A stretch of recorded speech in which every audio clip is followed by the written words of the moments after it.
নমস্কার, আমি শুভঙ্কর মান্না। আমার বাংলায় আপনাদের সবাইকে স্বাগত।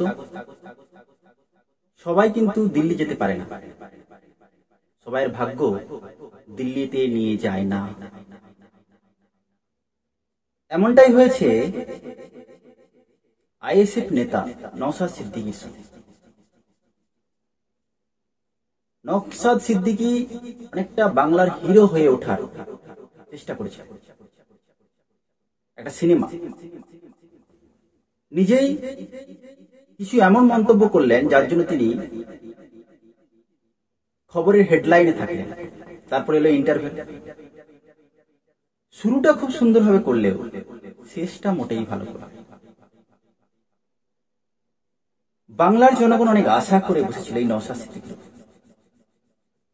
যে ডায়মন্ড হারবারে আপাতত প্রার্থী হতে পারে নওশাদ সিদ্দিকী। এটা বাংলার জনগণ যতটা না আশা করেছিল তার থেকে অনেক বেশি আশা করেছিল নওশাদ সিদ্দিকী নিজে। তিনি এই আলোচনার সূত্রপাত, তিনি এই তর্ক বিতর্ক আলোচনা সমালোচনার কেন্দ্রবিন্দু হয়ে উঠেছিলেন তার একটি করা মন্তব্য। তিনি কি বলেছিলেন যে ডায়মন্ড হারবারে তিনি প্রার্থী হতে ইচ্ছা প্রকাশ করেছেন, তিনি ডায়মন্ড হারবারে প্রার্থী হতে প্রস্তুত।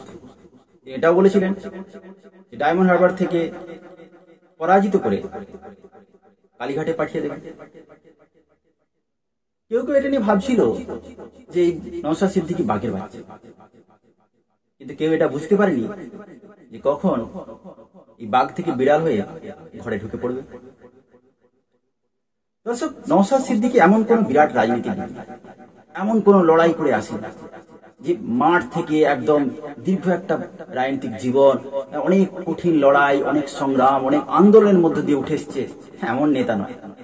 নওশাদ সিদ্দিকীর মূল পরিচয়, তিনি এই রাজ্যে একজন মাইনরিটি নেতা, তিনি একজন মুসলিম নেতা।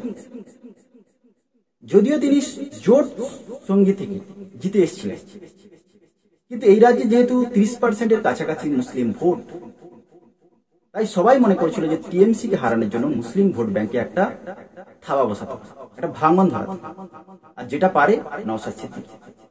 তাই সবাই নওশাদ সিদ্দিকীর দিকে পাখির চোখ হয়ে তাকিয়েছে। আর এই কারণে এই রাজ্যের শাসক দলও ভাবছিল তার কোথাও না কোথাও ভোট ব্যাংকে যাতে ধাক্কা না লাগে, তারাও সাবধানী ছিল। কিন্তু মাঝখান থেকে নওশাদ সিদ্দিকী বলে বসলেন যে না, তিনি ডায়মন্ড হারবারে লড়বেন। এটা নিয়ে তর্ক বিতর্ক, ব্রেকিং নিউজ, ইন্টারভিউ চলছে। বলেন না, ডায়মন্ড হারবারে আমি লড়ার ইচ্ছা রয়েছে, আমি ভয় পাই না, কিন্তু দল যা করবে দলের চিন্তা ভাবনার উপর তিনি নির্ভর করবেন, তিনি দলের অনুগত সৈনিক, এটা বোঝানোর চেষ্টা করছেন। যখন তিনি বলেন যে দল ঠিক করবে, দল 2-3 দিনের মধ্যে বুঝে সুঝে একটা সিদ্ধান্ত নেবে, তখনই বোঝাচ্ছিল যে কোথাও না কোথাও পিছু হচ্ছে। কারণ তিনি যখন বলেছিলেন যে আমি ডায়মন্ড হারবার থেকে লড়বো, তখন কিন্তু তিনি দলের পারমিশন নিয়ে বলেন। আর কি দলের কথা বলছেন মশাই, আইএসএফ নওশাদ সিদ্দিকী ওই একাই, যার বিরাট কোনো ক্যালপা নেই, বিরাট কোনো স্টাইল নেই যে বিরাট কিছু করে দেবে এই রাজ্যে পরিবর্তন। তিনি যা বলবেন তার আইএসএফ তাই শুনে, তিনি হচ্ছেন তার পার্টি সব শেষ এবং মানে শুরু এবং শেষ। তৃণমূলে মমতা বন্দ্যোপাধ্যায় শুরু এবং শেষ, বিজেপিতে নরেন্দ্র মোদী শুরু এবং শেষ। সুতরাং এই বিষয়ে কোনো দ্বিমত নেই যে পার্টিতে বিশেষ কিছু আলোচনা হবে, বিশাল কিছু হয়ে যাবে। আসলে তিনি ব্রেকিং নিউজ হয়ে থাকতে চেয়েছিলেন, তিনি মিডিয়াতে ফোকাস হয়ে থাকতে চেয়েছিলেন। এরপর কি হবে, নিজে থেকে তো সরে গেলেন, আর সেটা নিয়ে কটাক্ষ করতেও ছাড়লেন না তৃণমূল নেতা দেবাংশু ভট্টাচার্য। তিনি বললেন যে নিজেই তিনি ডায়মন্ড হারবারে প্রার্থী হতে চেয়েছিলেন, আবার নিজেই ভয়ে পিছিয়ে পড়েছিলেন। ওই কি পান্তা ভাত খেয়ে বিরিয়ানির ঢেকুর তোলা, এরকম টাইপের একটা রুচিকর মন্তব্য। কিন্তু কথাটা হচ্ছে 13টা আসনে আইএসএফ প্রার্থী দিয়েছে আলাদা। কিন্তু নওশাদ সিদ্দিকী এটা ভুলে যাচ্ছে যে সে কোনো নেতাই না।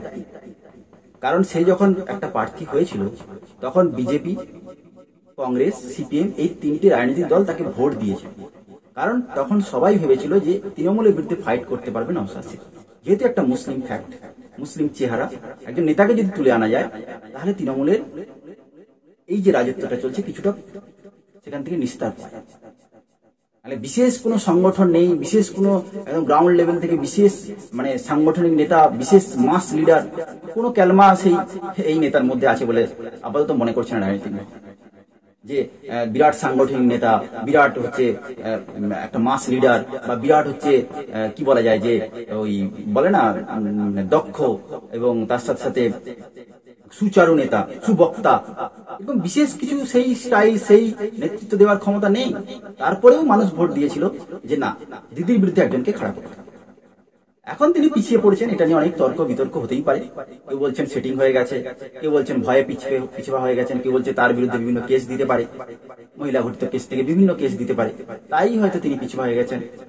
বা কেউ কেউ ভাবছেন যে তিনি হয়তো দাঁড়ালে মুসলিম ভোট ব্যাংকে একটা আঘাত আসবে, তিনি যে বিজেপি বিরোধী মুখ সেটা হয়তো তার তলানিতে ঠেকবে। অবশ্য আইএসএফ বলতে যাচ্ছে না, আসলে তিনি একজন স্টার ক্যাম্পেনার, তাই তার প্রচার বিভিন্ন জায়গায় করতে হবে, তাকে বিভিন্ন জায়গায় গিয়ে প্রচার করতে হবে, তাই তিনি আপাতত লোকসভাতে প্রার্থী হচ্ছেন না। আচ্ছা ভাবুন তো, মমতা বন্দ্যোপাধ্যায় 2021 সালে বিধানসভা ভোটে স্টার ক্যাম্পেনার ছিলেন, তিনি ভোটে দাঁড়াননি। নরেন্দ্র মোদী তো স্টার ক্যাম্পেনার, সব রাজ্যে গিয়ে প্রচার করছে, তিনি ভোটে দাঁড়াননি। এই রাজ্যের কথা বলুন, দিলীপ ঘোষ, সুকান্ত মজুমদার, এরা স্টার ক্যাম্পেনার না, এরা ভোটে দাঁড়ায়নি। নওশাদ সিদ্দিকী মমতা বন্দ্যোপাধ্যায়ের থেকে বড় নেতা হয়ে গেছে, নওশাদ সিদ্দিকী নরেন্দ্র মোদীর থেকে বড় নেতা হয়ে গেছে।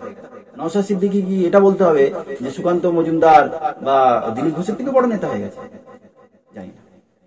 স্টার ক্যাম্পেনার তো শুভেন্দু অধিকারী ছিল, শুভেন্দু অধিকারী নন্দীগ্রাম থেকে দাঁড়ায়নি। নওশাদ সিদ্দিকী এখন মনে করছে যে শুভেন্দু অধিকারী থেকে তিনি বড় নেতা হয়ে গেছে। ছাড়ো, অল ইন্ডিয়া এআইএমএম পার্টির কথা বলি, আসাউদ্দিন ওবেসি স্টার ক্যাম্পেনার, তিনি দাঁড়ান না? প্রত্যেকটা ভোটে দাঁড়াচ্ছে, তিনি তো লোকসভা ভোটে দাঁড়াচ্ছে। কি এমন হলো নওশাদ সিদ্দিকী কি স্টার ক্যাম্পেনার সব জায়গায়? আরে ভাই, তোমার 5টা লোক আছে বিধানসভাতে, প্রত্যেকটা বিধানসভাতে। তুমি যে ফোকাসটা ছিলে সেটা হচ্ছে তোমার একটা সেন্টিমেন্ট ছিল, তুমি এক বিশেষ সম্প্রদায় থেকে উঠে এসছো, তাই তোমার দিকে ফোকাস। আর সেই ফোকাস আইএসএফ এর চ্যাপ্টার এন্ড, এই লোকসভা ভোটের পর আর আইএসএফ খুঁজে পাওয়া যাবে।